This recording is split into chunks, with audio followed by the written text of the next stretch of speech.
আসসালামু আলাইকুম রহমতুল্লাহ। সম্মানিত ভিউয়ার্স, একজন দায়িত্বশীল হওয়াটা আপনাদের কাছে কি জরুরি? আমার কাছে তেমন জরুরি নয় বলে আমি মনে করি। আমি জরুরি যেটাকে মনে করি সেটা হলো দায়িত্ব সঠিকভাবে পালন করা। একজন দায়িত্বশীল, সে দায়িত্বশীল হওয়ার পরে তার দায়িত্বটা সঠিকভাবে পালন করতে পারলো কি পারলো না, সেদিকেই দায়িত্বশীলকে অস্থির হওয়া উচিত।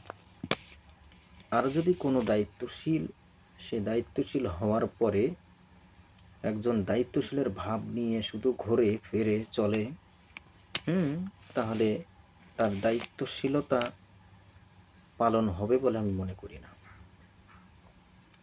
একজন দায়িত্বশীল হলে তাকে সঠিকভাবে দায়িত্ব পালন করার জন্য যা যা করণীয় সেগুলিই তাকে করতে হবে।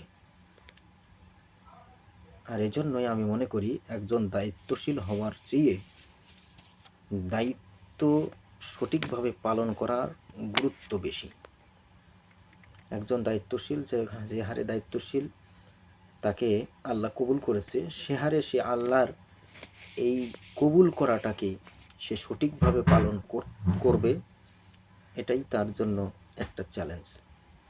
আর দায়িত্বশীল হয়ে যদি তা না করে, তাহলে তো দায়িত্বশীল হওয়ার চেয়ে না হওয়াটাই উত্তম।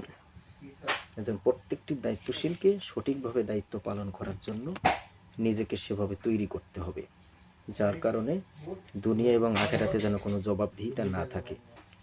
আল্লাহ সুবহানাহু ওয়া তাআলা আমাদের সকলকে নিজেকে একজন দায়িত্বশীল মনে করে সেই আলোকে প্রতিটি আনাচে কানাচে, হাট বাজার, ঘর বাহির, পরিবার, নিজে সব জায়গায় একই কাজ করা উত্তম।